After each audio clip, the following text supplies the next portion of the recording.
sa among kaugalingon. Lord, among kini pangayoon diha kanimo. Gila namo o Dios ang tanan gikan kanimo. Busa Ginoo, please hatagi mi og kaalam nga masabtan imong mga pulong sa simple nga pamaagi imong gamiton imong alagad sa pagsaysay niini. Among itugyan kanimo ang tanan sa pangalan ni Jesus, among Dios ug manluluwas. Amen. Now Acts chapter 20, 17 hangtod 26, makita nato ni dinhi nga si Paul iyahang gi-istorya ang mga elders sa Church of Ephesus. And then dinhi ingon nato gikan siya sa Miletus adto sila sa Ephesus. Unya ang gitawag ang mga elders of the church. Gitawag niya tong mga elders dito sa church, mga pastors sa church. And then verse number 18, and when they were come to him, niabot na ang elders, mga deacons dito sa church, pastors sa church, he said unto them, "You know from the first day when I came into Asia, after what manner I have been with you at all seasons." Gipasabot ni Pablo, nasayod mo sa akong kinabuhi, nakaila mo kanako, pag-abot nako din sa Asia, kung unsa ang akong kinaiya, I have been with you, sa diyang nag-uban ta sa tanan nga panahon. Verse 19, mao ni ang kinaiya ni Paul, serving the Lord with all humility of mind. Amen? Giingnan ni Paul nga kita nag-aalagad sa Dios sa tanan nga mapainubsanon sa una-una, and with many tears and temptations. Kristohanon ang pag-alagad sa Ginoo, ang kasagaran nga hunahuna sa katawhan, ang worldly views, basta mag-alagad ta sa Ginoo, adunay kalipay. Mag-alagad ganito sa Ginoo, malipayon ta, adunay happiness, adunay joyfulness, contentment, adunay satisfaction. Mao na ang worldly view. But the truth is, ingon pa ni Pablo, sa atong pagpangalagad sa Ginoo, ingon pa niya, with many tears and temptations. Amen? Paul, the greatest, kung sa'y tawag nato ani siya, the greatest apostle in the New Testament. Ingon pa niya, ang akong pag-alagad sa Ginoo uban sa daghan nga mga luha. Amen? The great apostle Paul, pag-alagad niya sa Dios, nag-alagad siya sa Ginoo nga daghan nga mga luha. Sa ato pa, siyang pag-alagad sa Dios dili lalim. Adunay panahon nga mihilak siya, di lang kausa kaduha, sa daghang panahon naghilak siya. Ingon pa niya, and temptations which befell me by the lying weight of the Jews. Aduna day mga Hudiyo nga gusto mo patay ni Pablo. Nasayod banta sa iyang background, he is a persecutor, gilutos, pamatyon niya ang mga Kristohanon. Of course, ingon sa Biblia, kung sa imong gitanom, imo man pong anihon. Sa dihang si Paul na pod ang nahimong Kristohanon, daghan na pod ang nagtinguha nga mopatay niya. Ug mo ni ang tinuod sa kinabuhi ni Pablo, ingon pa niya, nag-alagad ko sa Ginoo with many tears and temptations. In verse number 20, and how I kept back nothing that was profitable unto you, but have shewed you and have taught you publicly and from house to house. Ingon ni Paul, wa gyud ko'y gitago sa inyo ha.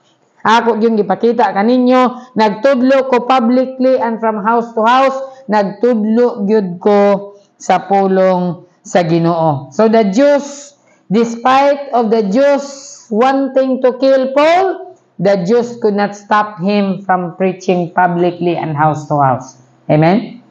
Wa gyud nakapugong, bisan pag gusto na nila patyon si Paul, padayon si Paul nagwali sa pulong sa Ginoo. 21, testifying both to the Jews and also to the Greeks, repentance toward God and faith toward our Lord Jesus Christ. Amen.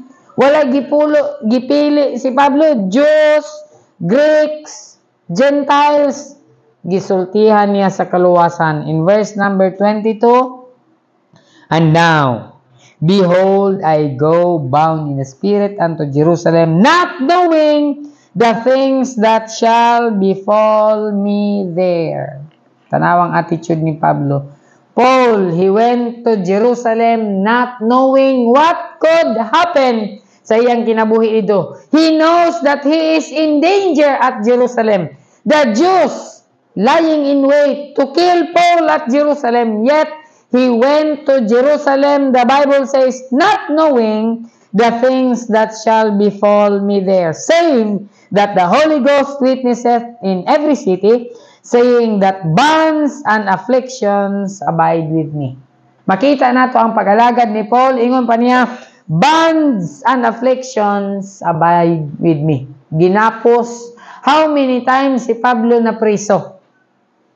Nga naman, for preaching publicly and house of afflictions abide with me. Verse 24, I want you to notice this very important phrase. After all the tears and temptations, after all the Jews wanting to kill Paul, lying in wait of the Jews, they want to kill Paul.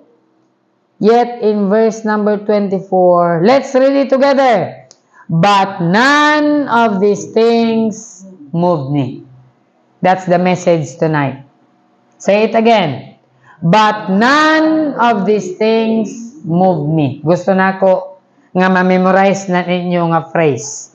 But none of these things moved me. Amen?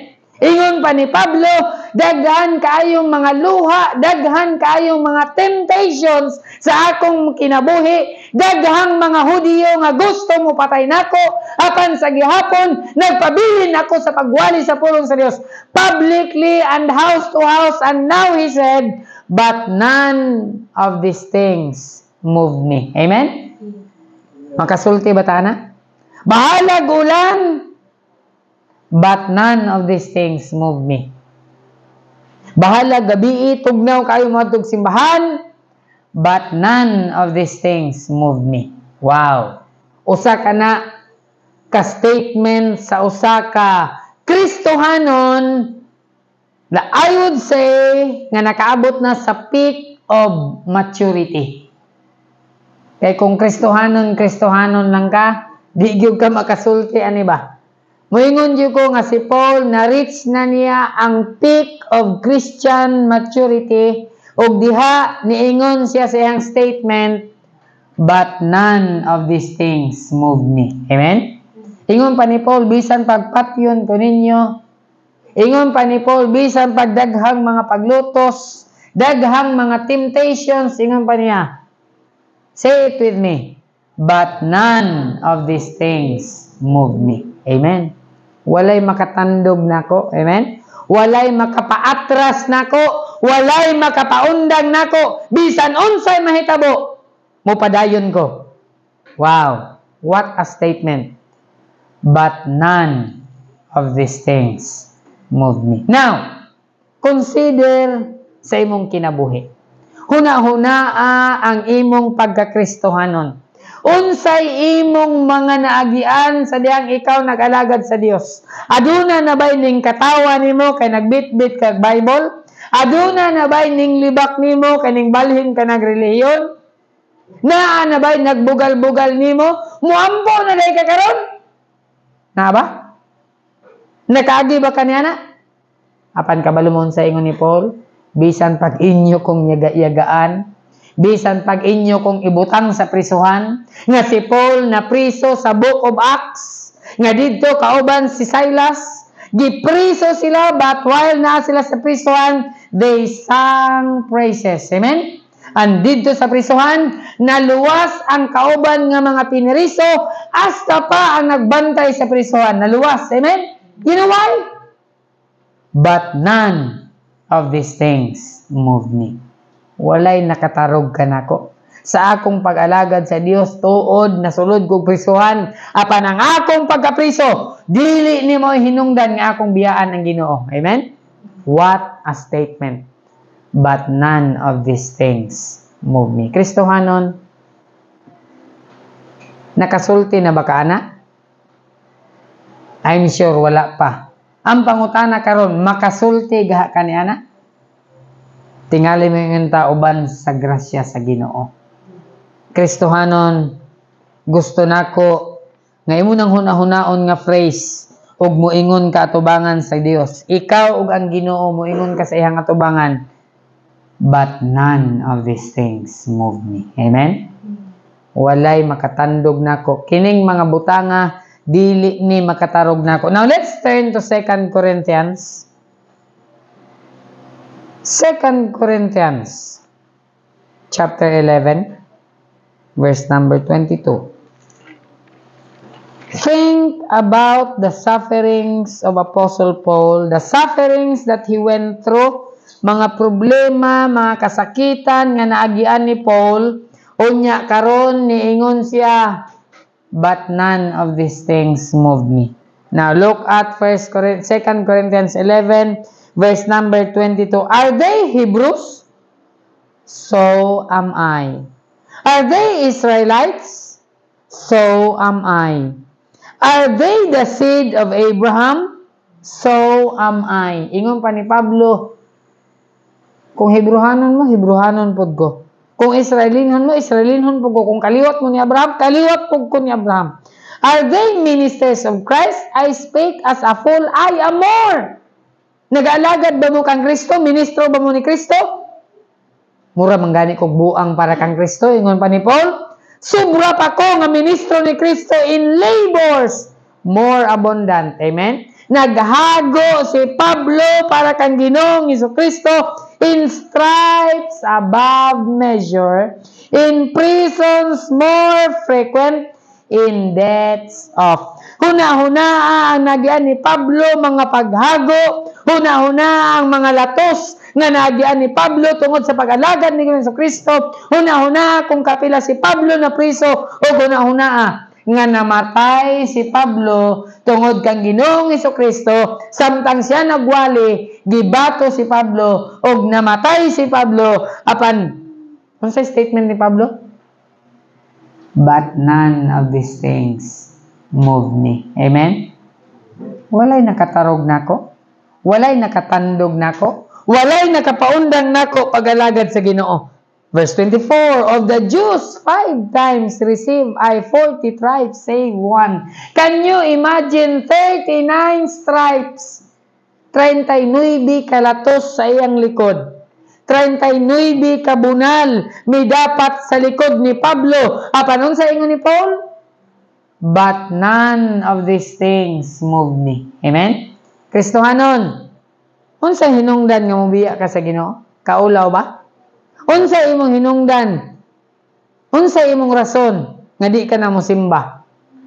Kay wa ka giganahan sa kauban nimo sa simbahan? Unsa ingon ni Pablo? But none of these things move me. Verse 25, thrice was I beaten with rods, once was I stoned, thrice I suffered shipwreck, a night and a day I have been in the deep. Tanawa ang sufferings nga nagyan ni Paul. And remember his statement, but none of these things move me. Amen? Mga Kristohanon, what a mature statement. In journeyings often, in perils of waters, in perils of robbers, in perils by mine own countrymen, in perils by the heathen, in perils in the city, in perils in the wilderness, in perils in the sea, in perils among false brethren. What kind of perils do you have? Unsa may kakuyaw nga atong naagian?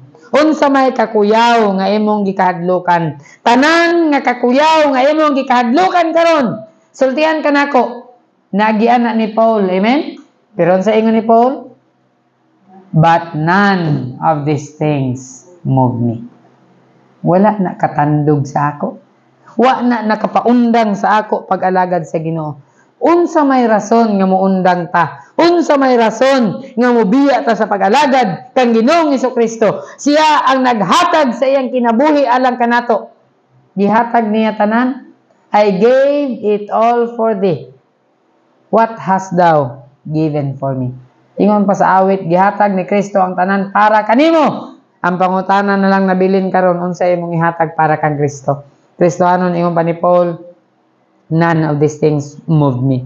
In verse number 27, in weariness, napoy panahon nga gikapoy si Paul. Amen? He was wearied. In painfulness, grabe nga kasakit.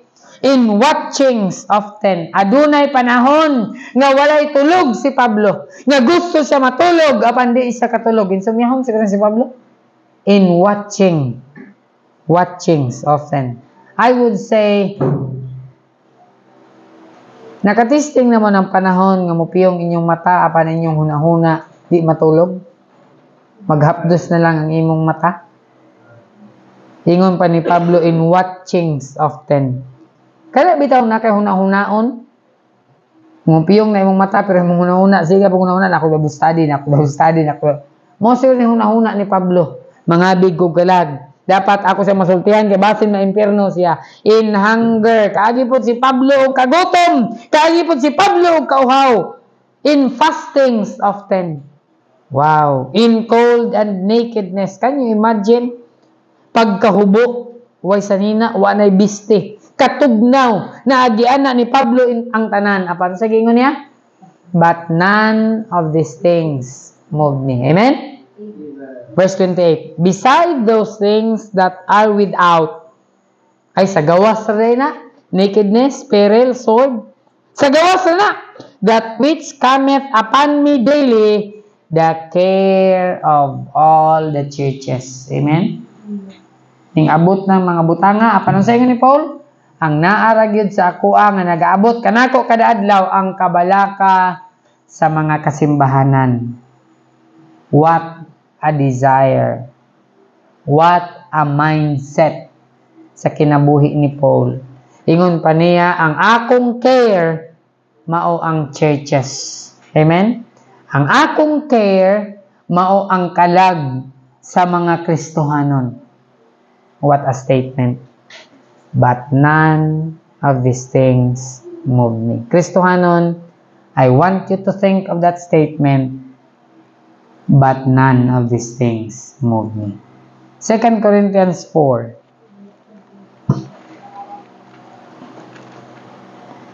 2 Corinthians chapter 4. Verse number 14, the Bible says, knowing that he which raised up the Lord Jesus shall raise up also by Jesus, and shall present us with you. Amen. 15, for all things are for your sakes, that the abundant grace, what is the abundant grace? The resurrection of the dead. That the abundant grace might through the thanksgiving of many redound to the glory of God. Verse 16, for which cause we faint not. Why should we faint? Nga naaman ang thanksgiving sa atong Ginoo. Nga naaman ang resurrection ni Ginoong Jesucristo, which we will be resurrected. In verse 16, for this cause we faint not, but though our outward man perish, yet the inward man is renewed day by day. Amen? Bisan pa mawala ning atong lawas, apan ang atong espirituhanon pagabag-uhon kada adlaw. Verse 17, very interesting. For our light affliction which is but for a moment. Amen? Ingon ni Pablo, kaya ang atong gaan nga kasakitan, unsa dali? Kadali lamang. Worketh for us a far more exceeding and eternal weight of glory. Verse 18, while we look not at the things which are seen. Christians, we should be looking on the things which are not seen. Why? Ingon pa din but at the things which are not seen. For the things which are seen are temporal, but the things which are not seen are eternal. Money, business, houses will fall. Cars will eventually maguba na. Material things come and go. The things which are seen, the Bible says, are temporal. You know what is important? The things which are not seen. Amen? Heaven. The rewards in heaven. Crowns that are in heaven. The streets of gold. Mora na ang mga butang that will last forever. Kristohanon, tinumduman na ito ang statement ni Paul, but none of these things move me. 1 Corinthians 15:58. Be ye steadfast. Ang sasugod na ato lang tanawon, namurag nilaktaw galing. 1 Corinthians 15 verse 58. Therefore, my beloved brethren, be ye steadfast, unmovable. The same person that said, but none of these things move me now, he said, therefore, my beloved brethren, be ye steadfast, unmovable. You know why? Because Paul is steadfast, Paul is unmovable, Paul is always abounding in the work of the Lord. For as much as ye know that your labor is not in vain in the Lord. Amen? That's the reason why we should be steadfast, unmovable, always abounding in the work of the Lord. Because our labor is not in vain in the Lord. God sees it all.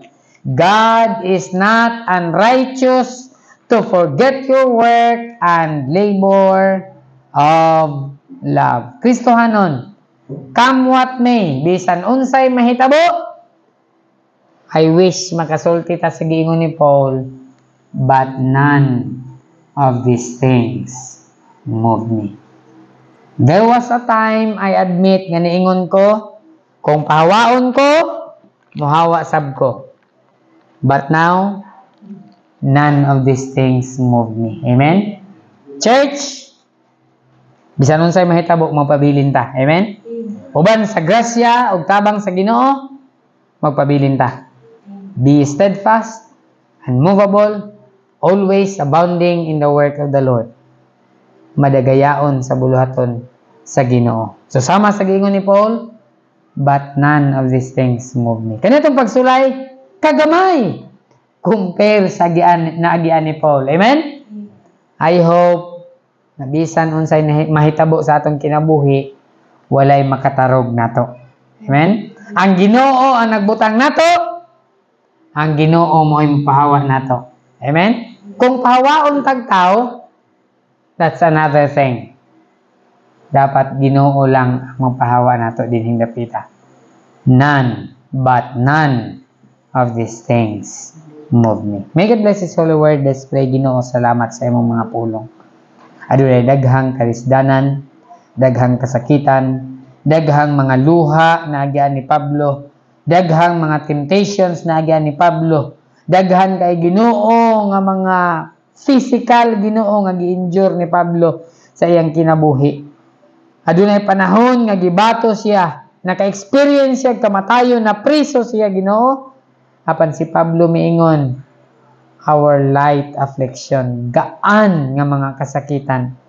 Miingon si Pablo, Ginoo, but none of these things move me.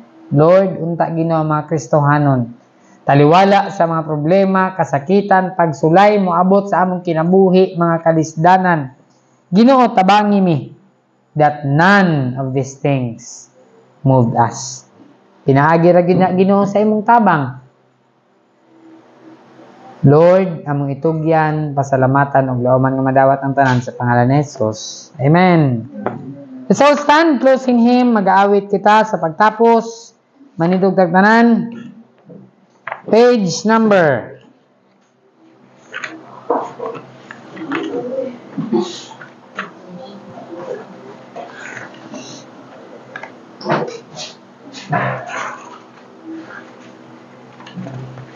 'Ito na itong kantahon. None of these things move me.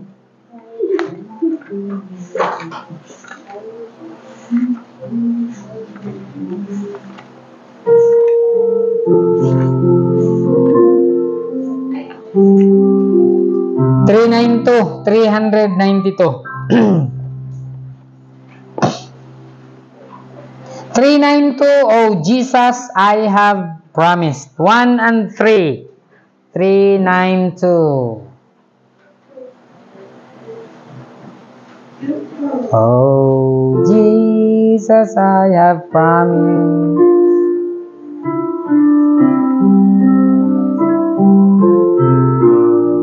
Verse number 1, ready?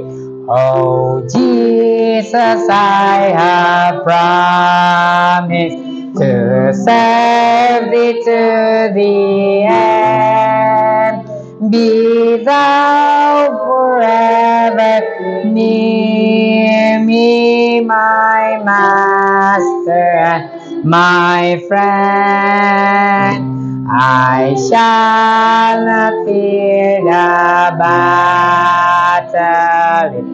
Thou art by my side, nor wander from the pathway, if thou wilt be my guide. Verse 3, oh Jesus, I have promised to all who follow thee, that with in glory